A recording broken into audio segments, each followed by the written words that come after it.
शिवाय। भारत माता शिव शक्ति अवतार। आज है 26 मार्च 2025। रिवाइज डेट है 5/9/1967। मीठे बच्चे, बाबा ने कितना समझाया है बैज पर सर्विस करनी है, परंतु बैज लगाते ही नहीं। लज्जा आती है। कोई तुमको बैज मांगे तो दे देना चाहिए। बोलो यह गवाना नहीं है। हम आपको करोड़ों पद्मों की चीज देते हैं। ओम नमः शिवाय। मीठे मीठे रूहानी बच्चे सहज याद में बैठे हैं। कोई को डिफिकल्टी लगती है, बहुत मूंझते हैं, समझते हैं हम टाइट होकर बैठे हैं। बाप कहते हैं ऐसे कोई बात नहीं है, कैसे भी बैठो, बाप को सिर्फ याद करना है। इसमें मुश्किलात की कोई बात ही नहीं है। वह हठ योग ऐसे टाइट होकर बैठते हैं, टांग पर टांग चढ़ाते हैं। यहाँ तो बाबा कहते हैं आराम से बैठे रहो। बाबा की याद और 84 जन्मों के चक्र को याद करना है। यह है ही सहज याद। उठते बैठते बुद्धि में याद रहे। जैसे देखो यह छोटा बच्चा बाप के बाजू में बैठा है, इनकी बुद्धि में माँ बाप ही याद होंगे। तुम भी बच्चे हो ना, बाप को याद करना है तो बहुत सहज है। हम बाबा के बच्चे हैं, बाबा से ही वर्षा लेना है। शरीर निर्वाह अर्थ ग्रस्त व्यवहार में भी भूल रहो। सिर्फ औरों की याद बुद्धि से निकाल दो। कोई हनुमान को, कोई किसको, कोई साधु आदि को याद करते हैं, वह ही याद छोड़ देनी है। याद तो करते हैं ना। पूजा के लिए पुजारी को मंदिर आदि में जाना पड़ता है, इसमें कहीं जाने की दरकार नहीं है। कोई भी मिले उनको बोलो शिव बाबा का कहना है मुझ एक बाप को याद करो। शिव बाबा है निराकार, जरूर वह साकार में ही आकर कहते हैं मामे कम याद करो। मैं पतित पावन हूँ, यह तो राइट अक्षर है ना। बाबा कहते हैं मुझे याद करो। तुम सब पतित हो, यह पतित तमो प्रधान दुनिया है। इसलिए बाप कहते हैं कोई भी देधारी को याद नहीं करना, मामे कम याद करो। यह तो अच्छी बात है ना। कोई गुरु आदि की महिमा नहीं करते हैं। बाप सिर्फ कहते हैं मुझे याद करो तो तुम्हारे पाप कट जाएंगे। यह है योग बल अथवा योग अग्नि। बेहद का बाप तो सच कहते हैं ना। गीता का भगवान वह निराकार ही है, कृष्ण की बात नहीं। भगवान सिर्फ कहते हैं मुझे याद करो, और कोई उपाय नहीं। पावन होकर जाने से ऊंच पद पाएंगे, नहीं तो कम पद हो जाएगा। हम तुमको बाप का संदेश देते हैं, मैं संदेशी हूँ। इस समझाने में कोई तकलीफ नहीं। माताएं अहिल्याएं कुब्जाएं भी ऊंच पद पा सकती है, चाहे यहाँ रहने वाले हो, चाहे घर गृहस्थ में रहने वाले हो। ऐसे नहीं कि यहाँ रहने वाले जास्ती याद करते हैं। बाबा कहते हैं बाहर में रहने वाले भी बहुत याद कर सकते हैं, बहुत सर्विस कर सकते हैं। यहाँ भी बाप से रिफ्रेश होकर फिर जाते हैं, तो अंदर में कितनी खुशी रहनी चाहिए। इस छीछी दुनिया में तो बाकी थोड़े रोज हैं, फिर चलेंगे अपने सुखधाम कृष्णपुरी। तो बच्चों को अपार खुशी होनी चाहिए, जबकि तुम बेहद के बाप के बने हो। तुमको ही स्वर्ग का मालिक बनाया था। तुम ही कहते हो बाबा हम आपसे 5000 वर्ष पहले भी मिले थे, अनेक बार मिले हैं, फिर भी मिलेंगे। अब बाप को याद कर माया पर जीत पानी है। अब इस दुखधाम में तो रहना नहीं है। तुम पढ़ते ही हो सुखधाम में जाने के लिए। सबको हिसाब किताब चुकतो कर वापस जाना है। मैं आया हूँ हेवन नई दुनिया स्थापन करने, बाकी सब आत्माएं चली जाएंगी मुक्ति धाम। बाप कहते हैं मैं कालों का काल हूँ ना, सबका शरीर छुड़ाए आत्माओं को ले जाऊंगा। सब कहते भी हम जल्दी जाएं, यहाँ तो रहने का नहीं है। यह तो पुरानी दुनिया, पुराना शरीर है। अब बाप कहते हैं मैं सबको ले जाऊंगा, छोड़ूंगा किसको भी नहीं। तुम सबने बुलाया ही है, हे पतित पावन आओ। भल याद करते रहते हैं, परंतु अर्थ कुछ भी समझते नहीं हैं। पतित पावन की धुन लगाते हैं, फिर कहते हैं रघुपति राजा राम। अब शिव बाबा तो राजा बनते ही नहीं, राजाई करते नहीं, उनको राजा राम करना रोंग हो गया। माला जब सिमरते हैं तो राम राम कहते हैं, उसमें भगवान की याद आती है। भगवान तो है ही शिव। मनुष्यों ने नाम बहुत रख दिए, कृष्ण को भी श्याम सुंदर, वैकुंठ, माखन चोर आदि आदि बहुत नाम दे देते हैं। तुम भी कृष्ण को माखन चोर कहेंगे? कभी नहीं। कृष्ण ने किनको भगाया? राम की सीता चुराई गई, यह तो ग्लानि करते हैं। बाप समझाते हैं यह कब हुआ नहीं है। तुम कितने अपने धर्म की ग्लानि करते हो। क्राइस्ट के लिए कब कहेंगे कचमच अवतार लिया अथवा कण कण में है। शिव बाबा के लिए तुम ऐसे क्यों कहते हो? कितनी तुच्छ बुद्धि की बातें हैं, यह तुम अभी समझते हो। मनुष्य कहेंगे शास्त्र सब झूठे हैं क्या? अरे यह बातें हो कैसे सकती है? कितनी ग्लानि की है। यदा यदा धर्मस्य ग्लानि भवति भारत, यह भगवान उवाच है ना। भगवान तो एक ही निराकार है, कोई देहधारी को भगवान नहीं कहा जा सकता। ब्रह्मा विष्णु शंकर को भी नहीं कह सकते, तो फिर पतित मनुष्यों को भगवान कैसे कह सकते हो? बाप की माला फिर भी तो 108 की गाई जाती है, यह तो 16,108 जगत गुरु अपने को कह देते हैं। पाग और ही बढ़ा दी है।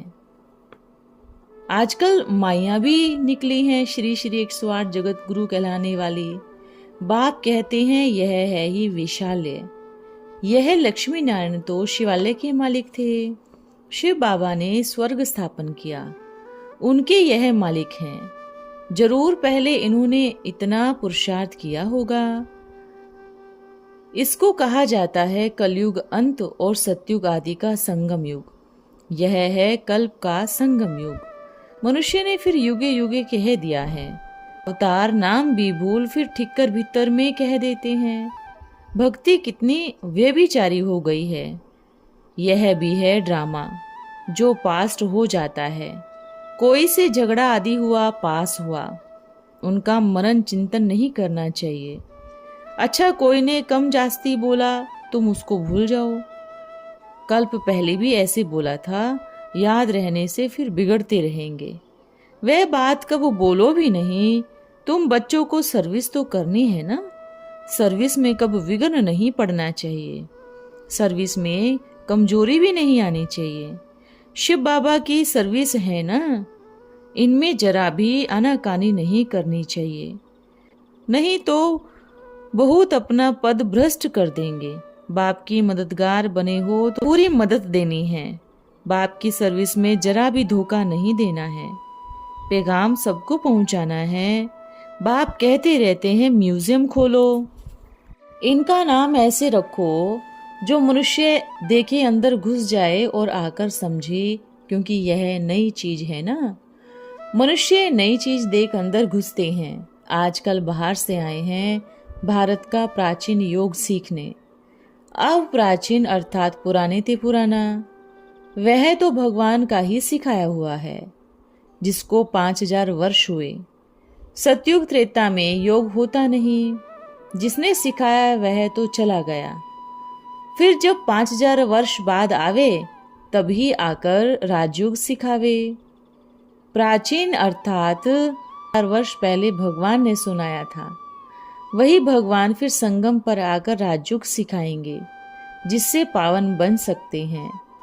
इस समय तो तत्व भी तमो प्रधान है। पानी भी कितना नुकसान कर देते हैं। उपद्रव होती रहती है पुरानी दुनिया में। सतयुग में उपद्रव की बात ही नहीं। वहां तो प्रकृति दासी बन जाती है। यहाँ प्रकृति दुश्मन है, दुख देते हैं। इन लक्ष्मी नारायण के राज्य में दुख की बात ही नहीं है।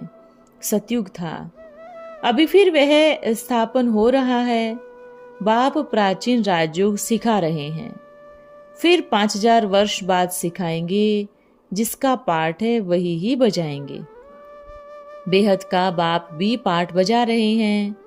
बाप कहते हैं मैं इनमें प्रवेश कर स्थापन कर फिर मैं चला जाता हूँ। हाय हाय के बाद फिर जय जयकार हो जाती है। पुरानी दुनिया खत्म हो जाएगी।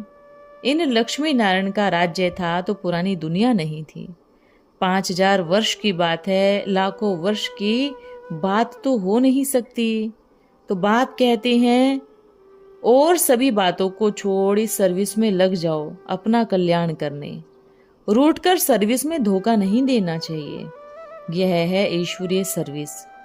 इनके साथ धर्मराज भी है। माया के तूफान तो बहुत आएंगे, परंतु बाप की ईश्वरीय सर्विस में धोखा नहीं देना है। बाप सर्विस अर्थ डायरेक्शन तो देते रहते हैं। मित्र संबंधी आदि जो भी आए सबके सच्चे मित्र तुम हो। तुम ब्रह्मा के बच्चे सारी दुनिया के मित्र हो, क्योंकि तुम बाप के मददगार हो। मित्रों में कोई शत्रुता नहीं होनी चाहिए। कोई भी बात निकले बोलो शिव बाबा को याद करो। कोई हंगामा करने की दरकार नहीं है। बाप की श्रीमत पर लग जाना चाहिए, नहीं तो अपना नुकसान करेंगे। ट्रेन में जब तुम आते हो वहां तो सब फ्री है। सर्विस का बहुत अच्छा चांस है। बैज तो बहुत अच्छी है। हर एक के पास लगा रहे। कोई भी पूछे यह क्या है, तुम कौन हो, बोलो फायर ब्रिगेड होती है ना, आग को बुझाने के लिए। तो इस समय सारी सृष्टि में काम अग्नि है, सब जले हुए हैं। अब बाप कहते हैं इन काम महाशत्रु पर जीत पहनो। बाप को याद कराओ, पवित्र बनो, दैवी गुण धारण करो तो बेड़ा पार होगा। यह बैज तो श्रीमत से ही बनी है ना। बहुत थोड़े बच्चे हैं जो बैज पर सर्विस करते हैं। सोनीपत पार्टी आई है, एक को भी बैज लगा हुआ नहीं है।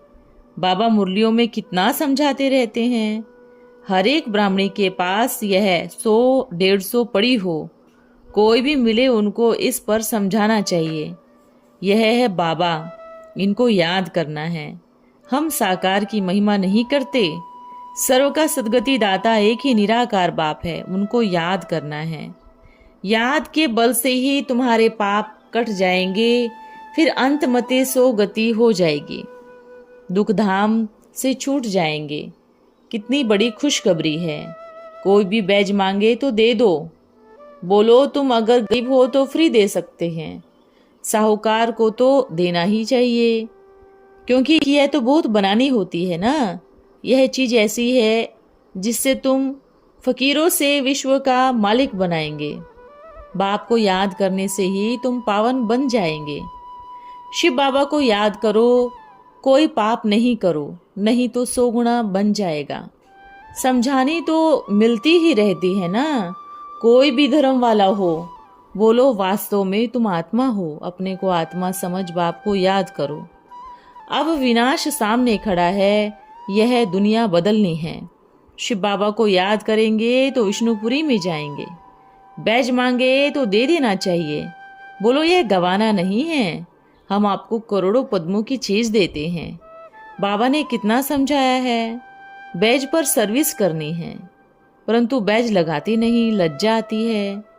यह तो हर एक का अपना अपना पार्ट है। चैतन्य झाड़ है ना, झाड़ के पत्ते भी नंबरवार निकलेंगे।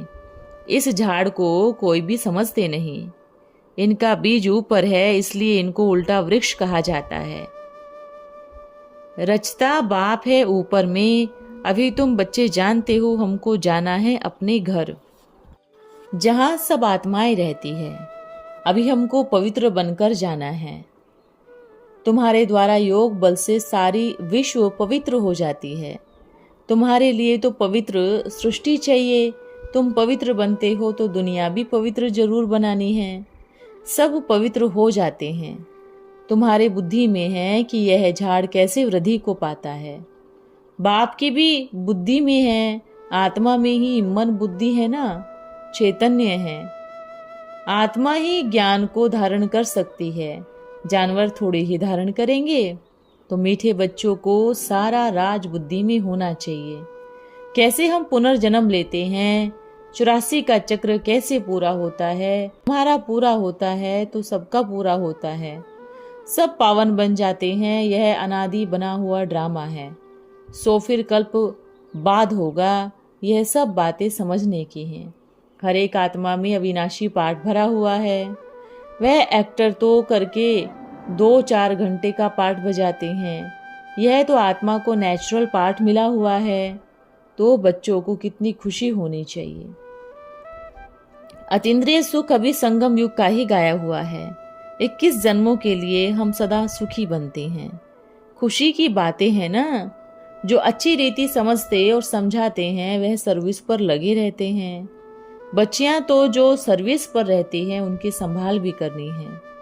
कोई कोई ब्राह्मणियां तो कोई काम की नहीं होती। कहते हैं बाबा इनमें तो फैशन बहुत है, हुक्म चलाती रहती है, खुद ही क्रोधी है, तो दूसरे में भी इनकी प्रवेशता हो जाती है। यहाँ तुम बच्चों को शिक्षा मिलती है। कोई क्रोध करे तो प्यार से समझाओ, नहीं तो नुकसान कर देंगे। क्रोध कभी भी नहीं करना है। अच्छा, ओम नमः शिवाय। का वरदान है, ऊंची स्थिति के आसीन भव। जैसे बाप के बारे में गायन है, ऊंचा तेरा नाम, ऊंचा तेरा काम। इसी अनुसार क्या अपने को बाप समान ऊंचे नाम और ऊंचे काम करने वाली विशेष आत्मा समझते हो?